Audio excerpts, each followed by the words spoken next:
Welcome back to my channel. Let's start. In this world, Riddick rises out of the rubble with a wrecked leg, which he sets and supports while battling off local hunters, vulture-like flying creatures, packs of jackal-like monsters and Goliath venomous scorpion-like water-staying mud evil spirits. Requiring time to mend, Riddick conceals himself inside a few deserted ruins.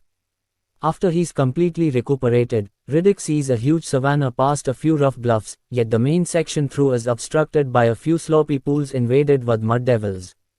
He starts infusing himself with mud evil spirit toxin to fabricate an invulnerability and builds ad-libbed scuffle weapons, as well as raising and preparing a stranded jackal monster little guy. He kills the mud devils and arrives at the savanna. In the wake of finding a lethargic hired fighter station, Riddick sees a progression of moving towards storms, and closer they will release an unidentified danger. Riddick enacts a crisis reference point at the station, which communicates his character to hired fighter bunches inside the area. Two boats show up in reply to the signal, the principal drove by Vicious and Shaky Santana, with second in order Diaz, Minister Luna and Tracker Falco, Rubio, Vargas and Nunez. The second, a group of expert hired fighters, Pioneer Colonel R. Chief, Johns, second in order and Marksman Dahl, Tracker Lockspur and Heavy Armament Specialist Greenery. Riddick leaves them a message promising they will all bite the dust except if they leave one of their boats and withdraw the planet on the other. Rubio, Nunez and Falco are killed by Riddick during the principal night, constraining a hesitant Santana to help out John's group. Riddick later takes power hubs from every one of the group's boats and approaches Johns and Santana to make an agreement for their return. Nonetheless, the discussion transforms into a snare as Dahl shoots Riddick with a few rounds of pony sedative, and Riddick's jackal monster is shot and killed by Santana. At the station, Johns cross-examines Riddick about the destiny of his child, William.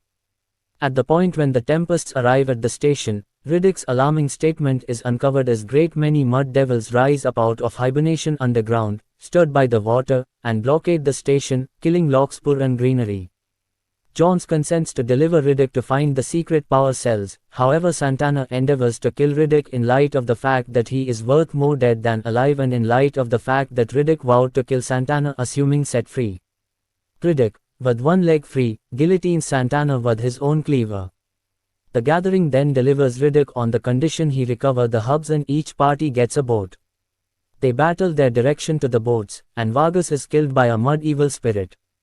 Johns, Diaz and Riddick leave the boat together on the hoverbikes to recover the power hubs. During their excursion, Diaz crashes John's bicycle over a dike. Johns is then gotten by Riddick. After they arrive at the power hubs, Riddick uncovers John's child's morphine fixation and endeavor to involve a youngster's trap. Diaz assaults Riddick and Johns, however Riddick battles and kills him. As Diaz kicks the bucket he shoots and debilitates the last hoverbike. Riddick and Johns fight off an interminable crowd of mud evil spirits while running back to the station. Riddick is seriously injured and Johns takes the two hubs and leaves him. Riddick starts to battle the propelling evil presences and climbs a stone tower. When it appears he is going to be killed, Johns shows up in a repowered boat and shoots the animals while Dahl drops to protect Riddick. Given the other boat, Riddick acclaims Johns for being a preferable man over his child and withdraws into profound space. Summaries. 5 years after Kyra's demise, Riddick has become uncomfortable in his job as Master Marshal of the Necromonger armada. His refusal to swear into the Necromonger confidence has caused contradict among his subjects. After the most recent endeavor on his life, Riddick makes an agreement with Commandant Vaako, the area of Furya and a boat to take him there, in return for Vaako succeeding him as the following Master Marshal, so he can accomplish greatness. Driven by Vaako's helper, Krone, Riddick and a gathering of Necromongers show up on a forsaken planet.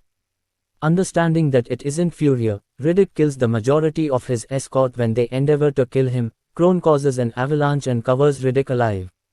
The notorious Riddick has been left for dead on a sun-singed planet that seems, by all accounts, to be inert. Before long, in any case, he winds up battling for endurance against outsider hunters more deadly than any human he's experienced.